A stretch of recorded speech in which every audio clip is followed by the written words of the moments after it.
শুভেন্দু অধিকারী একেবারে কুরুচিকর নিন্দনীয় কথাবার্তা বলছেন। মাননীয় মুখ্যমন্ত্রী মমতা বন্দ্যোপাধ্যায় পড়ে গিয়েছেন, মাথায় গভীর চোট, সেরে উঠছেন, সকলে তার দ্রুত আরোগ্য কামনা করছে।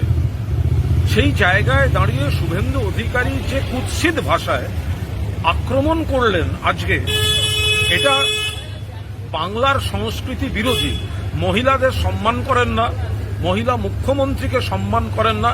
মনে রাখবেন, যে কোনো মানুষ যে কোনো দুর্ঘটনা হতে পারে। হঠাৎ ব্লাড প্রেশারের ট্রাবল, হঠাৎ অক্সিজেন লেভেল ট্রাবল, কোনো কারণে মাথা ঘুরে গিয়ে পড়ে গিয়েছেন, আহত হয়েছেন।